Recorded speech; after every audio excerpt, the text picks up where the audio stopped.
Bienvenue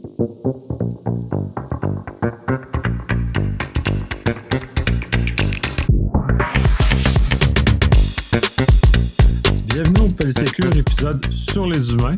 Je suis accompagné de Benoît. Comment vas-tu? Ça va très bien, merci, toi. Très bien aussi. Aujourd'hui, on continue notre série déjà, je pense qu'on est rendu au septième épisode sur le sujet de un peu la neurodivergence et ces éléments-là. Cette fois-ci, puis c'est sur ton idée, on va aborder le côté innovation en entreprise principalement, sur lequel les neurodivergents apportent un angle intéressant, amènent des idées nouvelles, puis vont amener à voir comment les entreprises réagissent plus ou moins bien, tout dépendant, à cette situation. Fait que je vais te laisser commencer avec le sujet. Ouais, c'est ça. Dans le fond, c'était lors de notre... Parce que pour les auditeurs, on fait tout le temps comme une petite discussion après, Nicolas et moi. Là, puis dans cette discussion-là, il y a... Je pense que c'était toi qui avais abordé la question de innovation. Puis j'ai comme fait, ah ouais, ce serait intéressant qu'on en parle sur la prochaine fois. Parce que, bon, moi, dans mon expérience... ça a été un élément qui a été souvent autant stimulant que parfois problématique. D'autant plus que j'ai une méthodologie de fonctionnement qui est assez particulière avec mes collègues et même, je dirais même mes étudiants là, pour beaucoup de choses, dans le sens où moi, je vais utiliser les gens un peu bon gré, mal gré, comme des occasions de réfléchir à haute voix. Fait que je lance des idées, je regarde comment ils réagissent, c'est quoi les commentaires, puis là, je repars avec ça, puis pas toujours de la façon, même, tu sais, involontairement, là, tu sais, je me rends compte que c'est une mécanique que j'ai, tu sais, beaucoup quand j'enseigne, je parle avec mes étudiants, je leur pose des questions, etc., puis je repars avec mon petit bagage, puis je remâche tout ça. Donc, c'est très, pour moi, c'est très organique la façon que ça fonctionne. Peut-être qu'il y a des gens qui sentent, eux, que ça l'est moins, mais dans la plupart des cas, j'ai jamais eu de feedback négatif de ça. Là, fait. Mais tout ça étant, c'est que pour moi, ça, ces échanges-là amènent des questionnements, amènent des réflexions, amènent des éléments sur lesquels je dois dire, OK, bon, ben, je vais aller réfléchir là-dessus, puis je vais aller chercher de l'information là-dessus. Et puis là, finalement, je me retrouve un peu comme me retrouve souvent, pas toujours, mais souvent comme une espèce de catalyseur de nouvelles idées qui est un peu représentatif d'un peu ce que les gens pensent, parce qu'au final, je me nourris d'eux autres au départ. Puis après, je vais aller chercher de l'information scientifique bien souvent pour dire, OK, ça, c'est une bonne pratique ou ça ne l'est pas, tu sais. Et pourquoi qu'il faudrait changer, etc. Donc, souvent, par mon fonctionnement naturel, je me retrouve comme étant une espèce de pusher de nouvelles idées dans une organisation. Et pusher dans le sens aussi que c'est pas nécessairement voulu. Là, tu te fais aborder par le pusher dans la rue, là, hey, il se fait quelque chose. T'en as pas nécessairement besoin, puis t'as pas nécessairement envie non plus, mais je me retrouve quand même dans cette situation-là où je le fais. Avec l'impact que ça a, des fois, les organisations, t'es dans une situation où les gens comprennent c'est quoi ton dada, ton rôle, etc. T'en as d'autres qui, par contre, vont peut-être être dans une situation où il va y avoir un malaise, où tu vas être perçu un peu comme l'emmerdeur, le fatiguant qui arrive puis qui dit oui, mais avez-vous pensé à, puis là, ça fait en sorte que ça contribue nécessairement à t'identifier comme étant OK, lui, c'est le chien dans le jeu de quilles. C'est lui qui va venir déstabiliser la machine, déstabiliser un peu les modes de pensée à l'interne. Ce qui est parfois utile, ce qui l'est parfois pas toujours, puis ça dépend aussi de l'organisation. Est-ce qu'elle est suffisamment mature pour le recevoir? Est-ce qu'elle veut le recevoir? Puis est-ce qu'elle est capable de faire de quoi avec ça? Ça aussi, là, c'est souvent un élément. C'est bien beau apporter les meilleures idées du monde. Puis là, tu arrives devant l'organisation, puis mais qu'est-ce que tu veux qu'on fasse avec ça? Ouais, oui, et de ça, puis de mon expérience aussi, parce que plus jeune en carrière, je n'étais pas embauché pour ça. Maintenant, je suis embauché spécifiquement parce que j'ai cette qualité-là qui est recherchée dans certaines occurrences, pas dans tous. J'ai beaucoup bousculé de gens. Il y en a qui doivent s'en souvenir encore d'ailleurs. Comme tu mentionnais, le chien dans le jeu de quai, oui, j'emmerdais les gens parce que je leur faisais réfléchir en dehors de choses qui n'avaient pas pensé au préalable. Dans certains cas, j'ai eu des cas où j'ai malheureusement froissé des égos parce que ces gens-là pensaient qu'ils avaient tout pensé et j'arrive et je leur dis non, mais il y a 4 autres options que vous n'avez pas pensé qui seraient peut-être bien de bien cadrer ou d'explorer, au moins juste de regarder pour s'assurer qu'on est à la bonne place. Et bon, de mon esprit très diffus, je vais voir beaucoup ça très rapidement, puis je vais être capable d'amalgamer. Puis je fais exactement comme toi. Moi, je lis pas des livres, mais je lis beaucoup d'informations sur des tracts de tout type, ce qui fait que ma pensée va dans tous les sens. Fait que je vais arriver dans un projet technologique, là, je vais arriver à jouer, mais j'ai un texte en psycho, j'ai un texte en sociaux, puis je ramène, puis je le ramène avec un concept dans le développement, parce que c'est généralement ça, qui va ailleurs, et là ça embête bien des gens, ce genre de façon-là. Ouais, puis c'est ça, tu sais, est-ce que les gens vont le prendre, tu sais, comme tu dis, là, des fois, il y en a qui le prennent personnel parce que les autres, ils ont l'impression, moi, j'ai fait le tour, tu sais. Là, t'arrives avec une vision qui est comme hors norme, puis qui amène un autre angle d'attaque que là, cette personne-là n'a pas nécessairement réfléchi. C'est pas, encore une fois, c'est pas une question. Tu sais, en tout cas, moi, je sais bien que la manière je l'amène, j'ai pas l'impression de vouloir faire mal à personne. Je suis plus comme mais moi, je suis excité, là. C'est comme je suis comme un petit enfant là, qui est dans un magasin de jouets, là, tu sais, des nouvelles idées. Là. Oh yeah, mais ouais, on pourrait faire ça, puis tu sais. Fait que, moi, je viens un peu hors de moi, tu sais, dans le sens où je suis comme OK, c'est le fun, tu sais, on ajoute. Tu sais, pour moi, le plaisir de la connaissance et le fait de pouvoir anticiper l'univers dans lequel on évolue, pour moi, c'est hyper stimulant.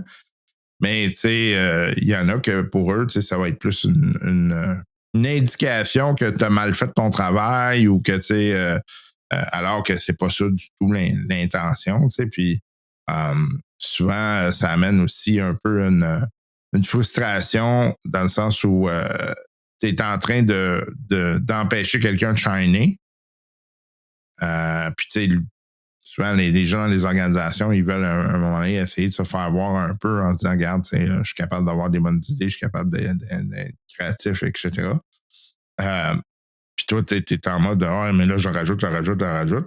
Fait que tu arrives avec ta couche de Nutella supplémentaire, puis là, c'est super cool, tu sais, mais là, il y a quelqu'un qui arrivait avec sa tartine qui était beurre de peanut et confiture, puis là, ouais, ben là, ça a l'air moins intéressant.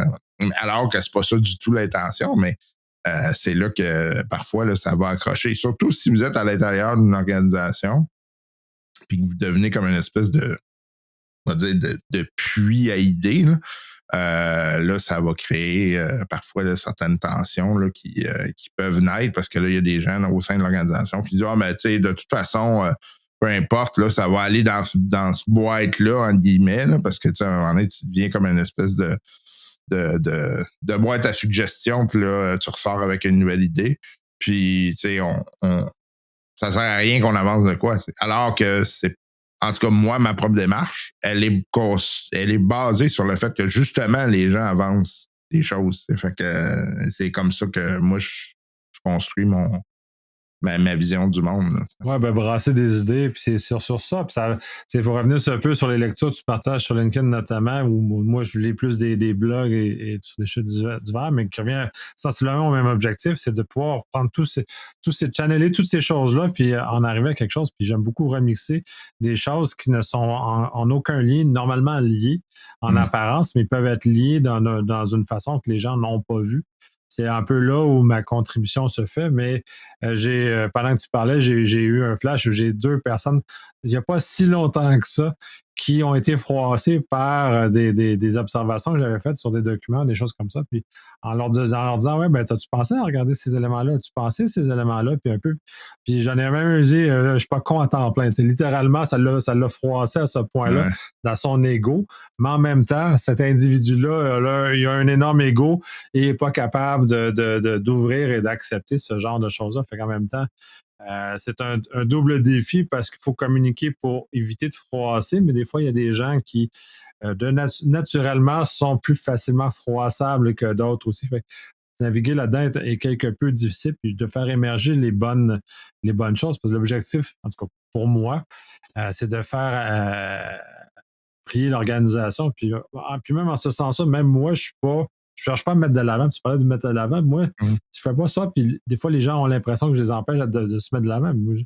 Moi, personnellement, j'en ai rien à faire d'être de l'avant. Là. Je préfère être dans l'ombre de toute façon. Ouais. Ouais, puis tu parles de l'ego lié à des idées. Moi, je sais bien que moi, une idée pour moi, c'est comme un truc qui est externe à moi. Je le vois comme une espèce d'élément expérimental, là, un élément dans lequel je travaillerais dans un laboratoire, puis je suis en train de la décortiquer, de l'analyser, de la twister de tous les bords, pour voir ce que je peux faire avec. Je fais en sorte que pour moi, une idée va être bonne tant aussi longtemps qu'il n'y en aura pas de meilleure. Puis ben, c'est bien correct. Puis moi, j'ai pas aucune attache à cette idée-là, dans le sens où, regarde, là, ça fait l'affaire, puis quand ça ne fera plus l'affaire, ben, on en prendra une nouvelle. J'ai beaucoup. Le fait que je vais aller chercher de la littérature basée sur l'innovation avec des nouvelles recherches scientifiques, souvent va m'apporter un angle de vue qui va dire OK, ben, ce que je pensais être vrai ne l'est peut-être pas tant que ça. Puis cette remise en question-là, pour moi, est importante et le faire me permet aussi de grandir comme individu dans lequel où je stagne pas. Pas en mode, regarde, voici comment ma vision du monde, elle est échafaudée, puis ça va être ça, puis c'est tout. Non. Tu parles des vues sociopolitiques du Benoît des années 2000, puis des vues sociopolitiques du Benoît d'aujourd'hui. Il y a un monde de différence parce que j'ai été puisé à gauche, à droite, j'ai été construire une autre vision avec des nouvelles informations. Puis, ben, je suis capable de faire la part des choses. Je l'ai vu souvent ça dans le milieu universitaire, des gens qui sont échafaudés un schéma de pensée basé sur des idées.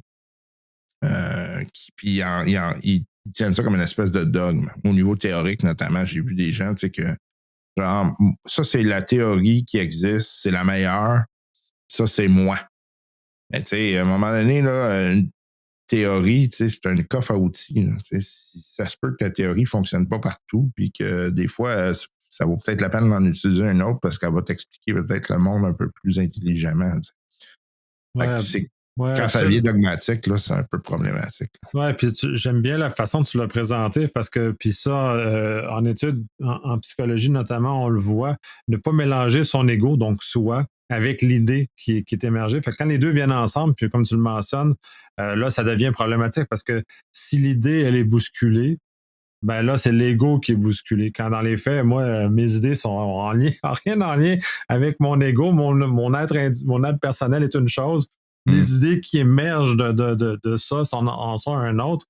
Puis des fois, puis même j'oublie, à la rigueur, j'écris des textes, puis j'oublie que j'avais pensé à ces idées-là. Puis j'y relis plus tard, je dis, hey, c'est bien le fun ce que j'ai écrit là. Puis je suis comme heureux de me relève. J'avais littéralement oublié l'existence de cette idée parce que je me l'approprie pas.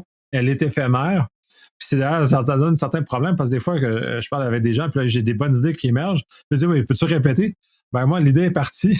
Ouais, elle a quitté mon être. Je ne serais pas capable de te le répéter parce que j'en ai pas la possession. J'ai formulé en temps réel quelque chose, puis ça s'est évaporé aussi vite que je l'ai dit. Puis une fois que je l'ai dit, c'est fini. J'ai énormément discuté à redire ce que j'ai dit parce que il faut que je fasse un effort, puis je ne serais jamais capable de leur dire peut-être la belle façon que je l'ai faite la première fois parce que ça s'est envolé. Elle n'est pas à moi. Ça part. Les paroles s'envolent. Ça part pour toujours. Puis ça, là, c'est 100%. Je te comprends vraiment parce que je suis dans la même dynamique. Souvent, tu sais, il y a comme une espèce de... tu sais, ceux qui vont faire de l'écriture automatique ou de la peinture automatiste ou des choses comme ça, tu sais, il y a comme un état dans lequel tu tombes là où tu te mets à penser à haute voix, puis là, à soigner des affaires, puis à un moment donné, il y a des choses que ça fait bien du sens, puis là, tu vas sortir.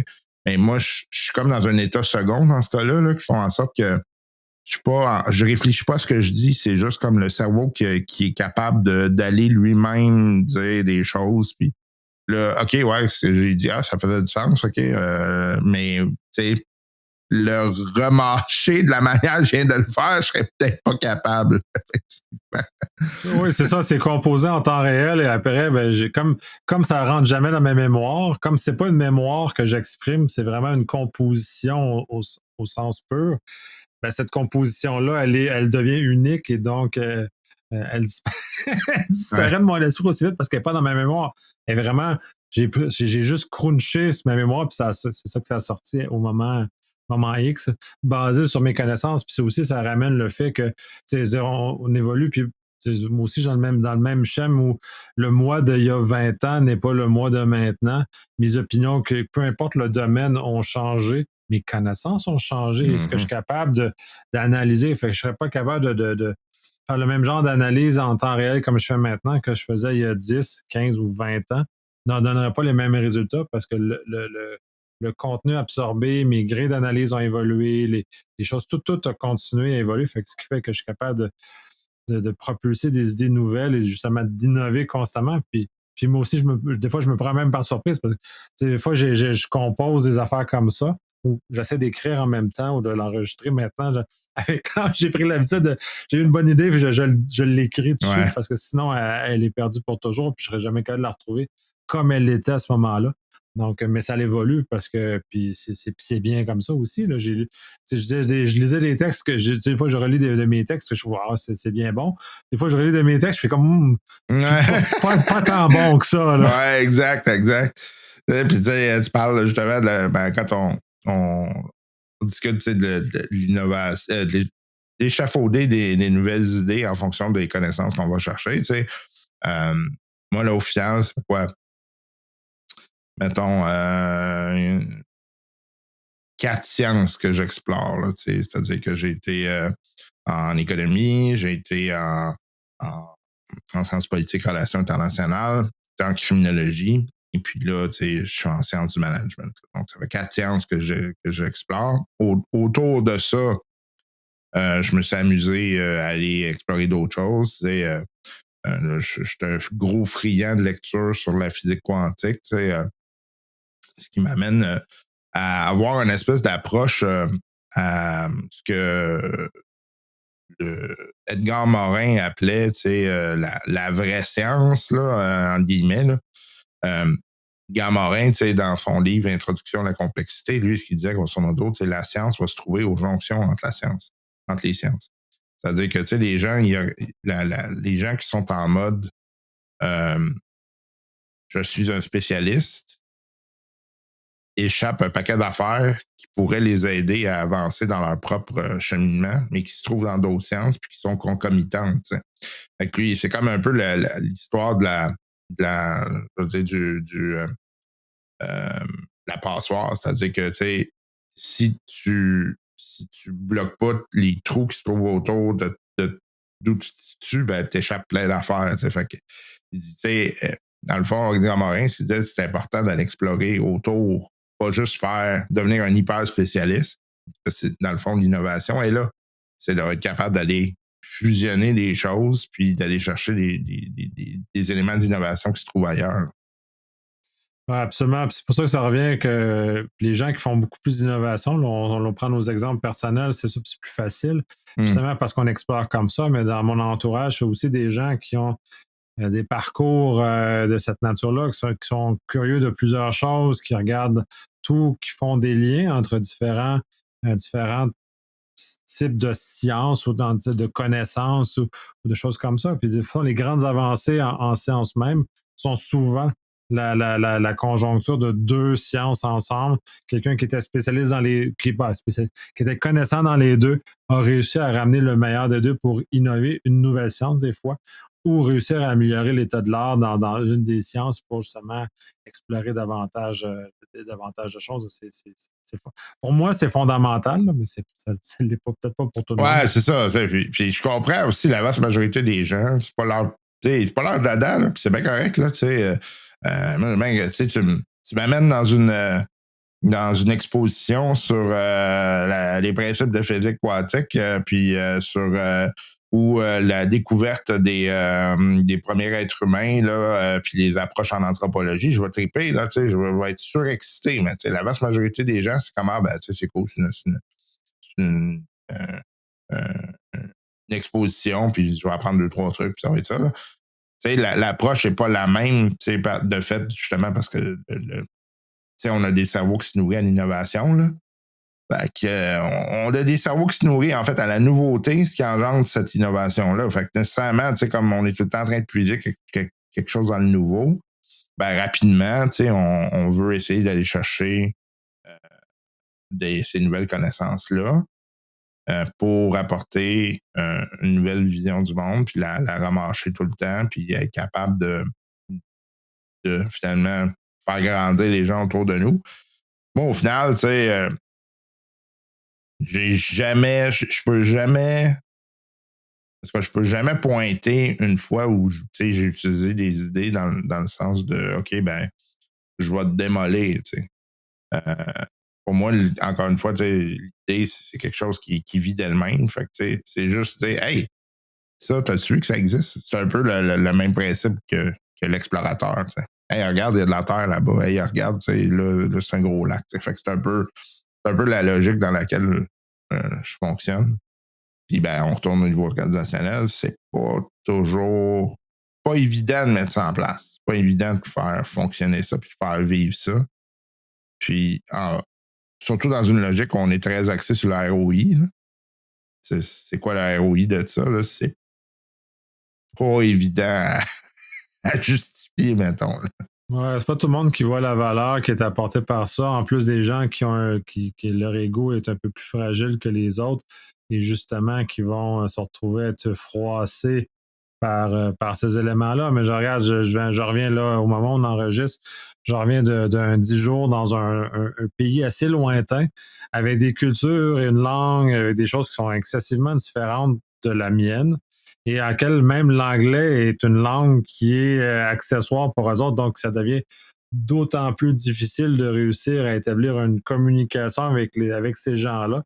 C'est très particulier, puis c'est un moment où qui est qui me met dans l'humilité naturellement parce que là, je dois être dans un contexte où c'est moi l'étranger dans un autre pays et d'être capable de regarder autour de moi et d'absorber. Puis on parle d'absorption, mais là, j'ai appris énormément de choses à l'intérieur de ce que j'étais capable d'absorber parce que ça a été très, très dense comme voyage en termes de contenu. On en a parlé un peu dans l'épisode sur les voyages, mais il y a énormément de contenu qui est rentré. Cela va alimenter tout. Il vient de changer mon regard aux choses. En même temps, je me suis placé dans une position d'humilité. Puis c'est ça qui est difficile aussi pour la plupart des gens parce que on a là, je reviens un peu sur les choses de voyage, mais on a un peu le stéréotype des Américains qui voyagent puis qui sont très arrogants, que le monde doit tourner autour d'eux autres. Donc, pas être capable de se mettre dans une position qui est capable d'écouter de ce qui se passe. Et pour faire un clin d'œil aussi aux Français, j'ai vu des Français dans ce voyage-là qui ont agi comme des Américains, qui ont présumé que les gens allaient comprendre le français puis qui les ont comme bousculés. Là, je fais comme de casser tes autres pays où ils ne parlent pas ta langue. S'il vous plaît, fais un effort pour essayer d'établir le lien de communication. Puis là, il émerge ça, mais toute cette connaissance-là, bref, pour fermer puis revenir sur l'innovation, m'amène ailleurs, m'amène dans un contexte. Puis là, c'est sûr que dans les prochaines semaines et prochains mois, ça va transcender ce que j'ai fait. Toutes les nouvelles connaissances vont transcender dans ce que j'ai fait. Donc, j'ai changé de point de vue, j'ai avancé, je suis allé ailleurs et ça permet ce genre de choses-là. Fait que les gens avec qui je vais côtoyer, qui manquent un peu d'humilité d'ailleurs, vont être un peu bousculés de façon nouvelle parce que j'ai apporté des nouveaux axes. Puis c'est un peu un problème en tout cas, problème. Ce que les autres perçoivent de moi, c'est que je suis jamais à la même place parce que j'ai continué à avancer. Fait qu'ils pensent qu'ils sont capables de prévoir ou anticiper.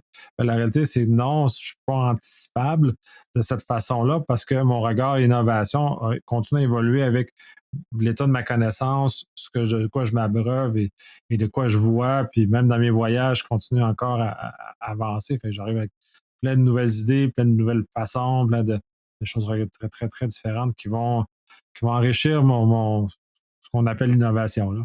Ouais. Toi, là, ça fait quand même un petit bout là, que tu n'as pas été dans une organisation, right? Je suis à mon compte depuis déjà un bon bout de temps, donc je suis embauché comme un mercenaire, si on veut, Mm-hmm. un mercenaire d'innovation, si on peut le voir Ouais, comme c'est ça. ça. Fait que finalement, on vient me chercher pour des mandats comme ça, des interventions qui sont pas nécessairement à temps plein, plus ponctuelles, justement, pour faire valoir ça. Mais c'est nouveau pour moi dans ma carrière. Donc, depuis, ça fait à peu près 5 ans qu'on vient me chercher spécifiquement pour mon capacité, ce qu'on appelle disruptive en anglais, là, de Mm-hmm. Mm-hmm. défaire un peu puis amener de l'innovation davantage. Fait que c'est nouveau, mais j'aime ça. Puis comment tu attaques la chose? Parce que moi, je sais bien que je l'ai vécu beaucoup plus par l'interne, là, c'est-à-dire que j'étais comme de facto le catalyseur d'innovation à l'interne.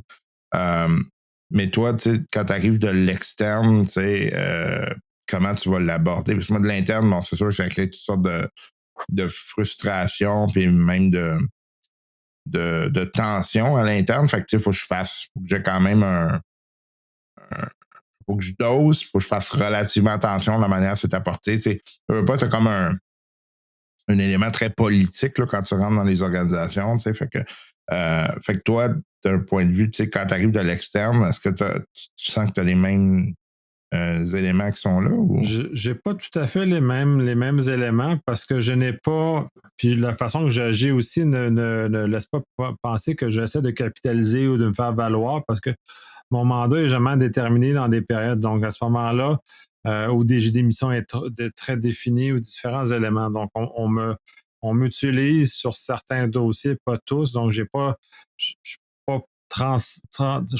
transversal à l'organisation. Donc, déjà là, je brusque moins les gens fondamentalement parce que je touche pas à tous les dossiers. Cependant, on vient me chercher pour des besoins spécifiques. Fait que dans ce cas-là, je vais comme les dépanner sur un élément qui est donné.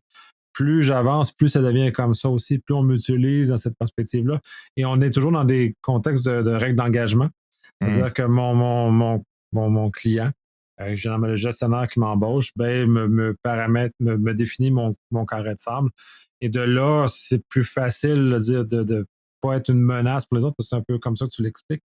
Tu deviens comme une menace pour les autres parce qu'ils se sentent vulnérables ou ils sentent qu'ils n'auront pas l'entièreté ou bon, ça va les jouer. Je suis moins dans cette zone-là parce que je ne suis pas un employé, je suis juste là pour amener ce genre de choses-là. Puis je fais des travaux qui sont généralement maintenant de moins en moins en longueur parce que, puis un peu, ça me tanne aussi des travaux en longueur. hum, Je fais plus des interventions courtes, c'est-à-dire que ça. Puis même à l'intérieur d'un mandat qui, même si contractuellement va dû être multi-année, c'est des interventions ponctuelles sur des petits dossiers sur lesquels je vais produire une note d'opinion sur un sujet, puis je vais avancer comme ça.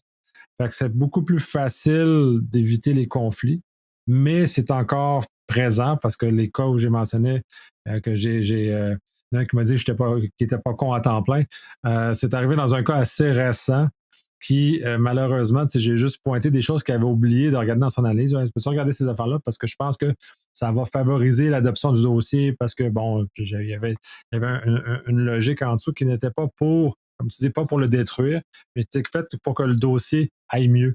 C'est toujours dans une perspective, je travaille toujours dans cette perspective-là.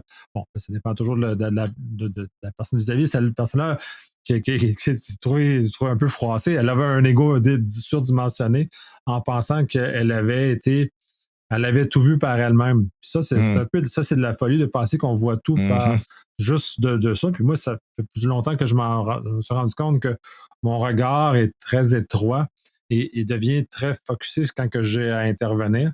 Là, je peux passer mon laser un peu partout, mais il demeure que mon intervention est quand même plus étroite. Donc, mon regard, je sais où sont mes limites.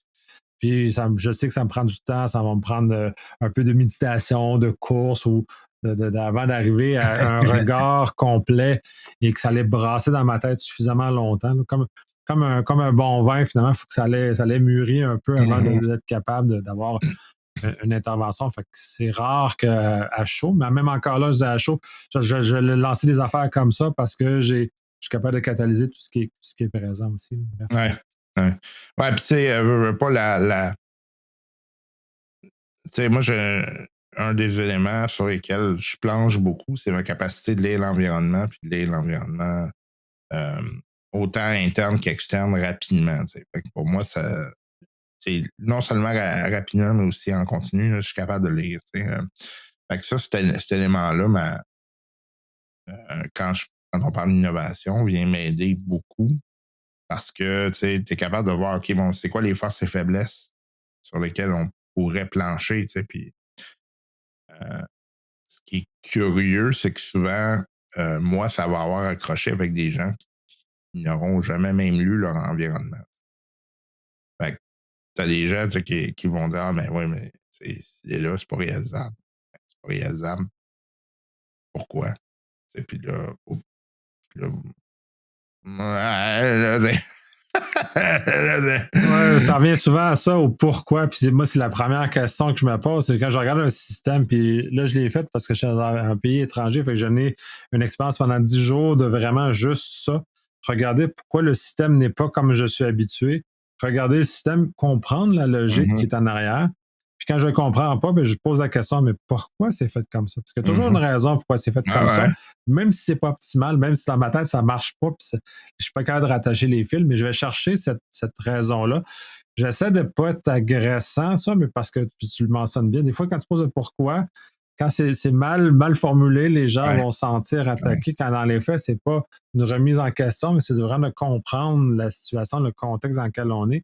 Parce qu'à partir de là, tu es capable d'innover de façon réelle et qui apporte de la valeur, au lieu de juste bousculer des choses pour les bousculer. Puis dans mon plus jeune temps, c'était plus ça.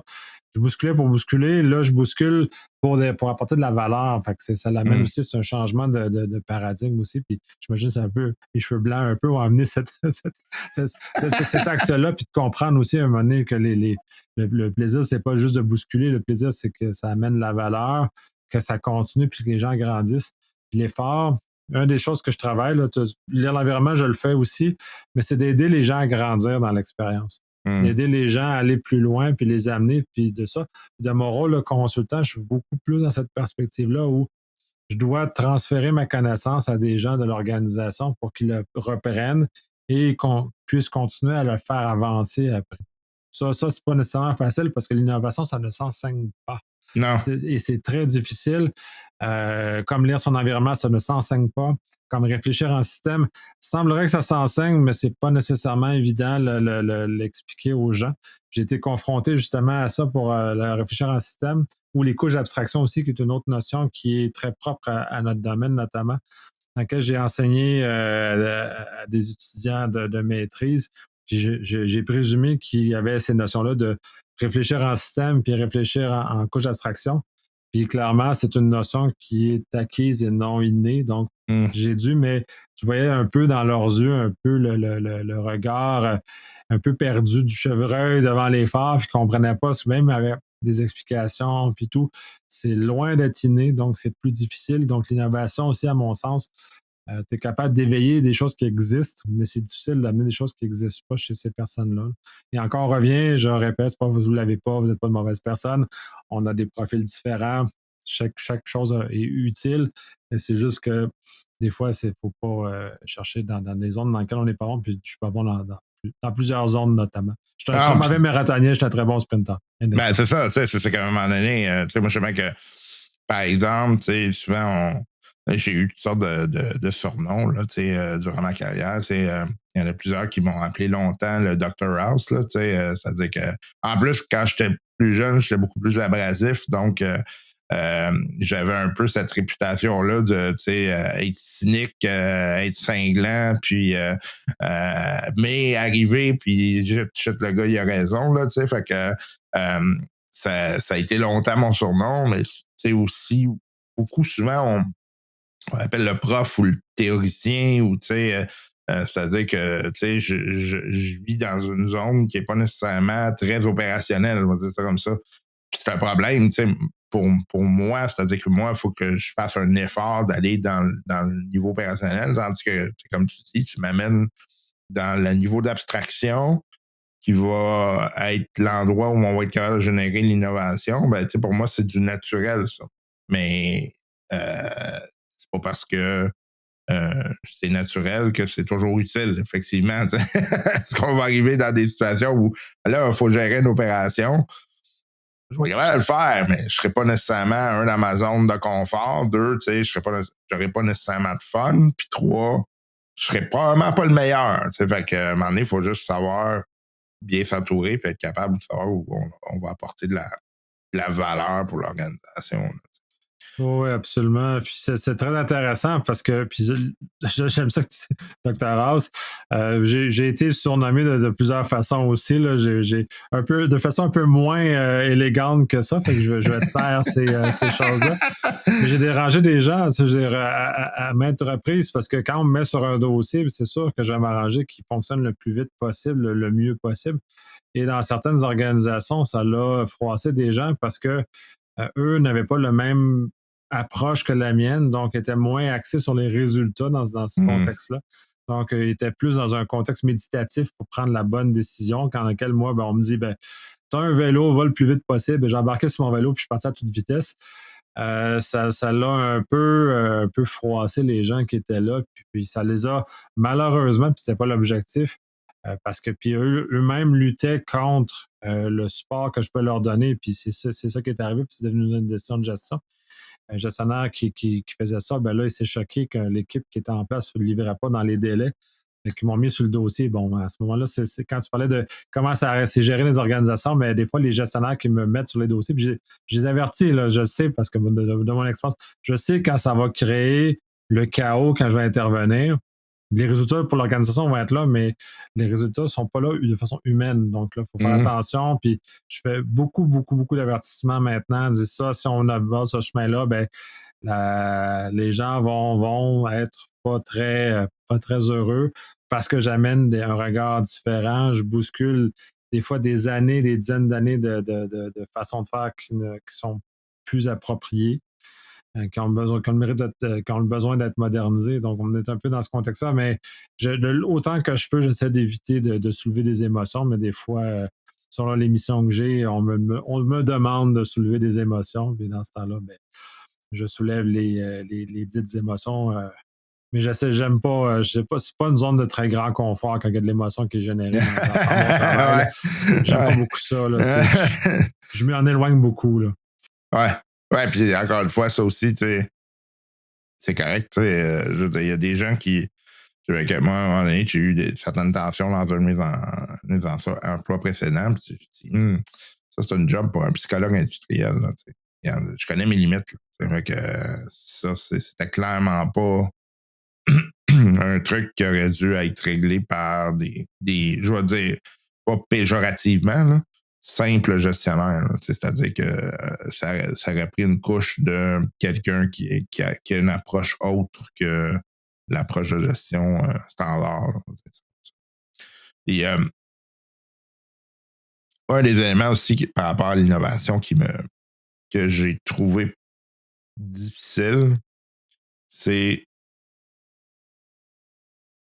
la réalité, c'est que pour être capable d'en apporter comme on veut le faire, il faut souvent être dans une organisation d'une taille assez importante parce que, tu sais, encore une fois, le ROI n'est pas nécessairement là tout de suite. Puis, tu sais, que les gens fassent confiance en disant, regarde, tu vas l'idée ce département-là, tu vas être capable de, tu sais, ça prend quand même une taille assez grosse.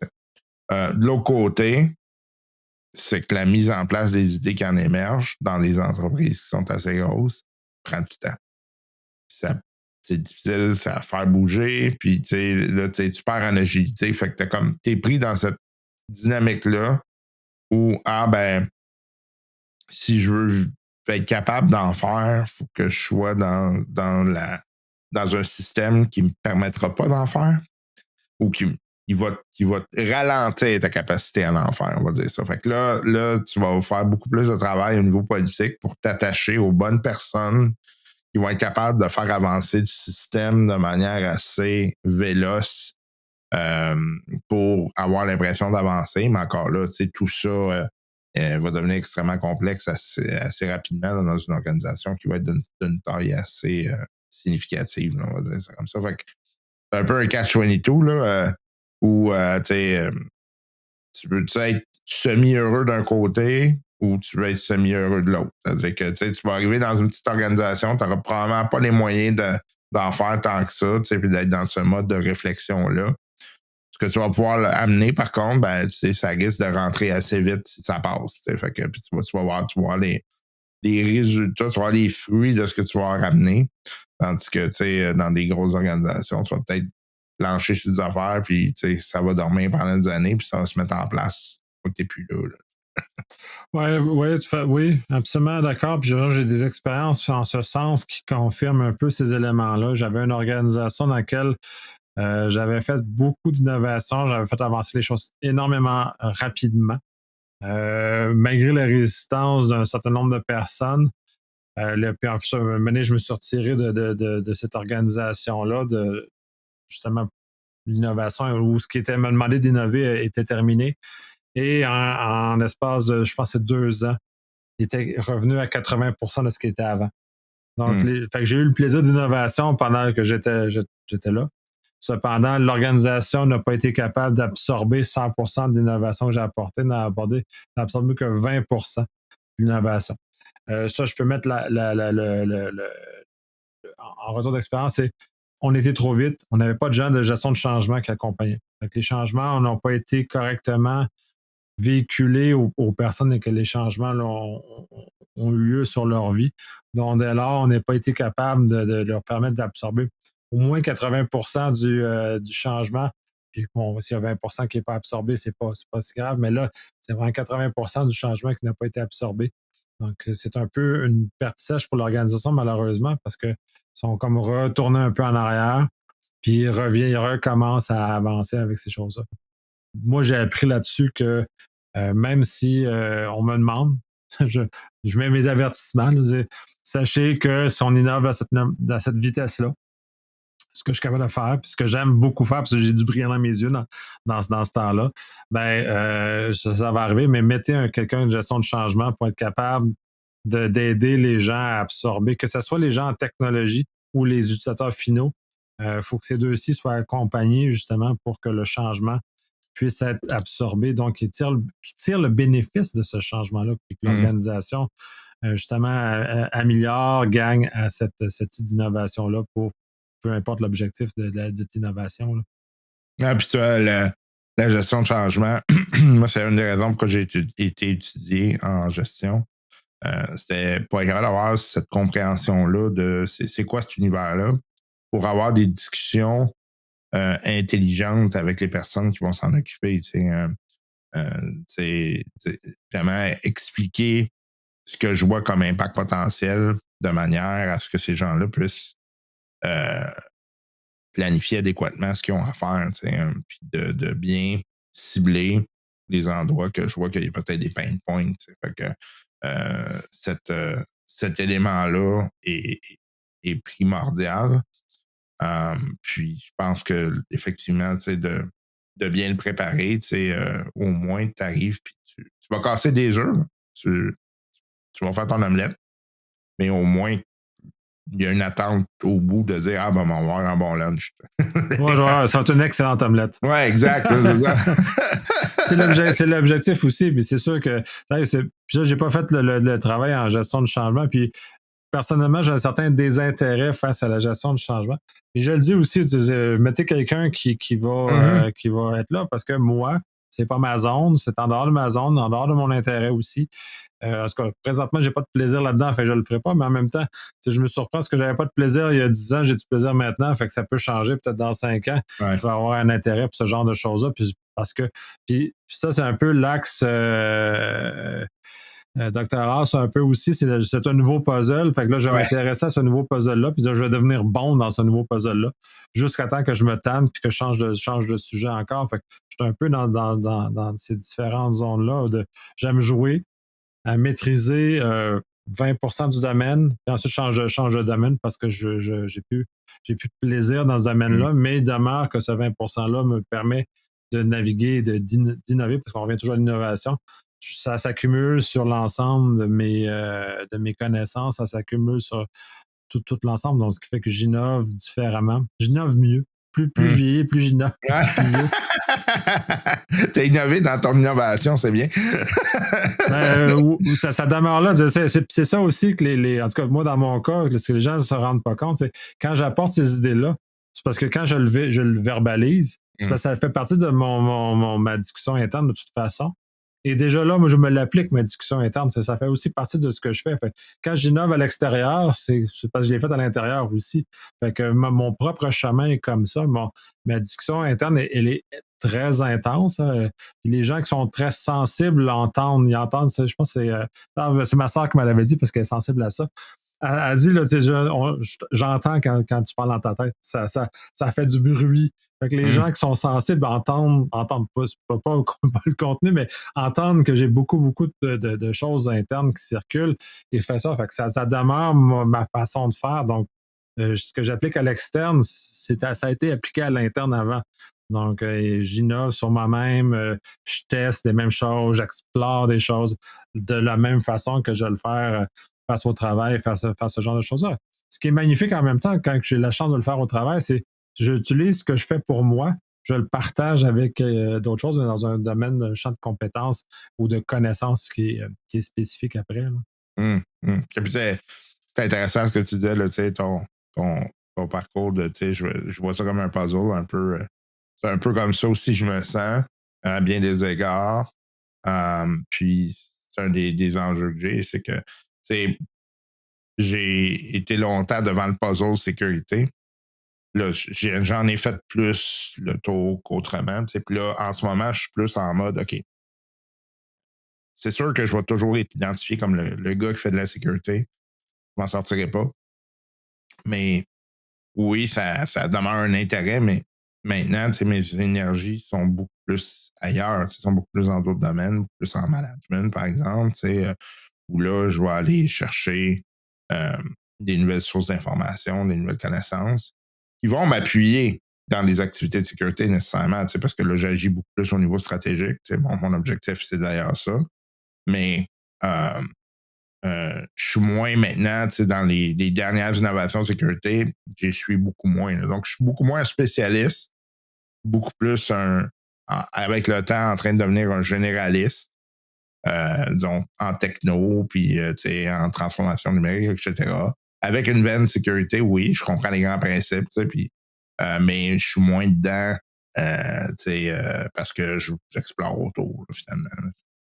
Ouais, ben, je suis dans le même parcours. Puis, de toute façon, moi aussi, je suis tagué sécurité, là, puis ça, je serais probablement jamais capable de m'en sortir de celle-là.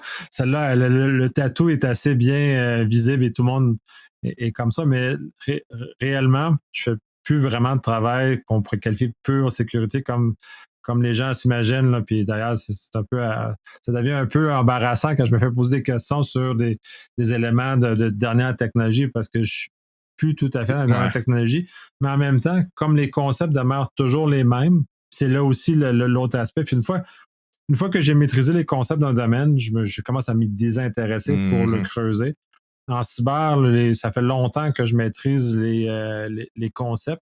Fait que c'est juste de reprendre ça puis de réadapter. Fait que quand on parle de technologie, ben oui, mais même en même temps en cyber, je me plains de ça. Ça doit faire 20 ans qu'il n'y a pas de réelle innovation. Mais vraiment zéro innovation tangible. Là. On a fait juste travailler sur des concepts qui n'ont pas changé. Fait que j'ai hâte de voir la prochaine innovation parce que ça va me jeter à terre. Mais pour l'instant, je remixe les mêmes affaires de firewall, antivirus et journaux. Puis on est toujours dans le même, sensiblement dans le même univers. C'est juste la façon qu'on choses ont évolué. Le cloud, c'est la même affaire. Fait que, en ce sens, oui et non. Fait que, mais en même temps, puis c'est ça qui est très drôle. Puis sans être en management comme le chemin que tu prends, comme je ne fais plus vraiment de la cyber pure et dure, ben, j'en fais encore parce que les choses font que les contrats amènent à ces circonstances-là. Mais il reste que le plus clair de mon travail, c'est d'être avec des humains. Et non avec des machines, au sens fait que je suis plus j'écris des notes, je fais de l'analyse, je fais des discussions, j'amène l'innovation, c'est plus humain que technologique. On amène plus dans la discussion que le tangible, genre on est des scientifiques à dessiner des équations de fous sur le tableau. Non, je suis plus d'amener des humains à faire des équations et des guider à faire les bonnes équations, à la bonne innovation, aux bonnes choses. Fait que en ça l'a évolué. Puis je suis en train, mes champs d'intérêt sont rendus ailleurs. Fait que là, je m'intéresse à beaucoup d'autres choses que la cyber. Parce qu'on a beaucoup de limites en cyber, puis je trouve ça un peu plate qu'on soit comme ça. Puis genre, là, on enregistre peu de temps après le problème de CrowdStrike, notamment, là, dans ce cas-ci, il y en a eu d'autres. Et c'est ce moment où là, on voit la limite des gens en cyber, de capables de comprendre comment un grand système fonctionne, comment les humains dans ce grand système-là s'interagissent, ces éléments-là. Et le fait, ben, là, le problème qui est rencontré, c'est une chose. C'est malheureux pour la compagnie. Est-ce que c'est la fin du monde? Non. Est-ce que je dois déchirer ma chemise? Non. Fait que je suis dans un contexte de cette nature-là. Puis généralement, c'est ça, j'ai des clients qui vont, si on parle de cas de Crowdstrike, je n'ai pas besoin d'avoir la connaissance fine de ce qui s'est passé avec Crowdstrike. Je lis 2-3 articles, je comprends le fait qu'il y a eu une erreur de manipulation quelque part ou il y a quelque chose qui a raté dans le système, puis on se retrouve avec le problème dans lequel on est là. Est-ce que c'est mal? Non. Est-ce que on va faire d'autres choses? Mais puis, de toute façon, moi, mon dada là-dessus, c'est plus le monoculture que l'erreur de CrowdStrike spécifiquement. Ouais, ouais. Ma présentation, c'est plus à ce niveau-là. Fait que je suis même pas dans la même zone que les autres. Ah, c'est ça. Non. Moi, je regarde. Monoculture, c'est un problème. Les gens qui ont connu VMware dernièrement, ben, c'est ça le problème de la monoculture. On s'en va, on est dépendant, fait que ça s'amène dans ces zones-là. Fait que des réflexions autres, mais qui ne sont pas technologiques. Si on parle de monoculture, on va parler de l'agriculture, on va parler de biologie, on va parler d'éléments comme ça. Fait que c'est dans ces univers-là que j'aime beaucoup regarder ça. Puis même pendant la COVID, si on parle de choses connexes, j'ai beaucoup lu sur le sujet, puis pas parce que je voulais des affaires de conspi, mais parce que je voulais comprendre comment le virus se propageait. Et donc, incidemment, mes façons de me protéger sont conséquentes par rapport à la façon. Mais toutes ces connaissances-là que j'ai acquises sur je l'ai réutilisé, j'ai déjà réutilisé quand on aborde la propagation en cyber, ben c'est ça vient tout de cette connaissance-là en immuno, puis tous ces éléments-là, comprendre pourquoi, qu'est-ce qu'on peut faire et comment on peut améliorer les systèmes en cyber avec des concepts de médecine, notamment. Ouais, ça, c'est drôle parce que pendant tu mentionnes ça, pendant la pandémie, au début de la pandémie, j'étais donc dans une organisation, puis une organisation de sécurité commissionnaire, là, pas les nommer, là, physique et on faisait aussi de la cyber. Mais il y avait tout l'enjeu de comment on allait gérer les agents sur le terrain, tu sais, puis c'est compliqué parce que là, tu as des gens qui peuvent tomber malades, puis comment qu'on les appuie le plus possible, tu sais, alors qu'on a besoin d'eux autres là, pour les hôpitaux, etc. T'sais. Fait que, dans le fond, on parlait d'innovation tantôt. Moi, Ben ramasse l'information puis essaye de nous expliquer c'est quoi les meilleures pratiques en place. Fait que ça a été quelques mois hyper intenses où j'ai lu un peu comme toi là, des affaires que je ne suis pas nécessairement habitué de lire, que je savais que je comprenais peut-être 10 à 15-25% de l'article. Puis que là, je prenais l'article, puis je fais comme, OK, bon, qu'est-ce que je peux en ressortir? Je le croise avec d'autres affaires, puis là, éventuellement, tu finis par te faire une idée d'à peu près de comment ça devrait marcher. Là, tu arrives, bon, voici ce qui semble être les bonnes pratiques pour tel élément. Fait que, c'est encore une fois, ça a comme, faut que tu aies le caractère, la tête pour vouloir faire ça, là, puis il faut que tu aies aussi l'organisation qui te laisse la place pour le faire aussi.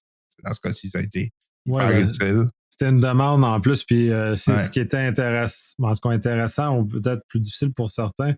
L'état de l'art de la connaissance du COVID a évolué beaucoup aussi.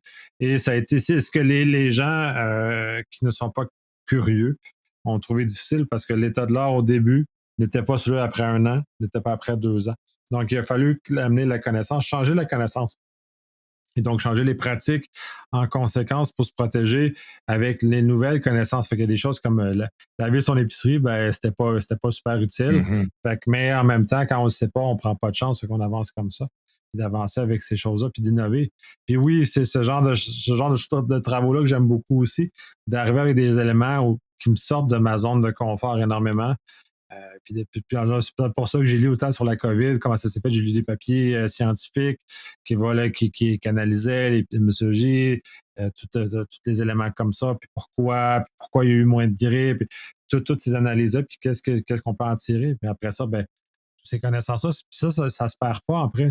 Ça vient dans le grand bassin de mes connaissances, puis m'enrichir, puis de pouvoir me permettre des choses. Mais c'est des choses qui aident l'innovation, puis ça n'a pas l'air de. Tu sais, puis en même temps, ce genre d'analyse-là, pour la plupart des gens, ça n'a pas l'air de l'innovation, mais pour les organisations, c'est une forme d'innovation d'aborder ces sujets-là. Puis l'organisation, dans le cas dans lequel tu étais, ben, t'a permis justement d'aller aborder ça. Là. C'est vraiment Ouais. chose de réussir. Puis avec un objectif business, puis un objectif pour protéger les gens dans le business, puis c'est une très belle cible. Ouais, puis d'un point de vue personnel, maintenant, je réfléchis plus, comme tu dis, de la même façon, nécessairement. Je sais que ça m'a apporté un bassin de connaissances sur lequel je peux quand même me fier, tout en sachant, effectivement. Là, ça, c'est un élément qui est pas important, mais il faut tout le temps, quand tu lis quelque chose, tu dis, ben, c'est l'état de la connaissance au temps X. La connaissance avance tout le temps, puis la connaissance est tout le temps en retard par rapport à la vérité. Fait que la vérité et la connaissance, c'est pas la même chose. Fait que nécessairement, tout en sachant ça, fait que là, OK, ben, voici ce que l'état de la connaissance au temps X, mais l'état de la vérité est probablement autre chose. C'est ce qui est, ce qui me drive au final. J'aime ça savoir que il y a quoi de plus loin que tu peux aller chercher. Oui, c'est ça. Puis mes premières lectures, là, c'était plus ardu. Tu capes 20, 15% Ouais. de ce qui est. Puis plus j'avançais dans mes lectures, plus le niveau que je captais était grand. Puis plus j'étais capable de déceler ce qui ne faisait pas de sens non plus, parce qu'à cette époque-là, il y a eu énormément de contenu qui a été véhiculé. Moi, ça m'avait énormément agacé parce que je contre-vérifie tout parce que tu n'étais jamais sûr que l'information qui était donnée était bonne. C'est sûr, j'ai des bases scientifiques, ce qui me permet de déceler peut-être un peu plus rapidement que la plupart des gens quand il y a quelque chose qui est fichier, qui ne marche pas bien dans le contenu. Puis même ça, des fois, ça semble fichier, mais la réalité, ça fonctionne parce qu'il y a quelque chose que je ne comprenais pas entièrement qui permettait justement certains éléments par rapport à ça, mais ça m'a aidé. Donc, puis c'est comme ça dans tous les domaines. Au début, l'image que j'aime beaucoup utiliser pour ça, c'est celle des 13 guerriers, où au début du film, il accompagne des personnes d'une autre langue, il ne comprend rien. Puis la façon qu'il a montré qu'il captait, ben, tranquillement, il capte des mots. Et à la fin, ben, il est capable de converser entièrement dans la langue des 13 guerriers. Donc, à ce moment-là, de discuter comme ça. Fait que cet élément-là où quand tu commences, ben, c'est comme apprendre une nouvelle langue ou peu importe. Au début, c'est difficile, c'est douloureux, c'est pas le fun, ça demande beaucoup d'humilité. Puis plus tu progresses, plus tu deviens fluent, tu comprends les mots, tu comprends les termes, tu comprends pourquoi, puis ça t'amène à ce genre de choses-là.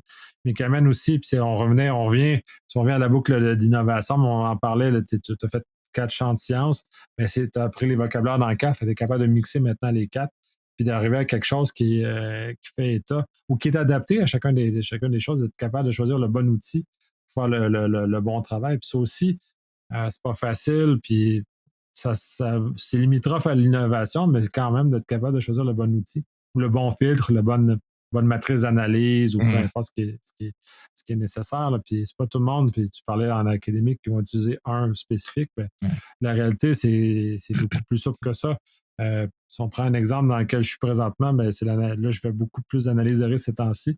Ben, j'utilise 3 méthodologies selon le contexte, selon le besoin. Puis même des fois, je mélange les 3 pour avoir une méthode plus rapide parce que j'ai besoin de tirer le meilleur des 3 pour répondre à un besoin qui est là. Donc, je suis capable d'adapter facilement le contenu, mais c'est de l'innovation. C'est de l'innovation. Là. Pas que j'ai inventé une nouvelle méthode d'analyse de risque. Là. Détrompez-vous, je ne suis pas là dans cette zone-là. Mais des fois, il y a des besoins de créer des analyses de risque en des temps records.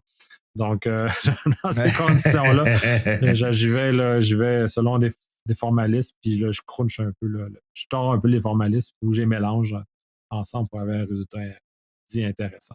Ouais.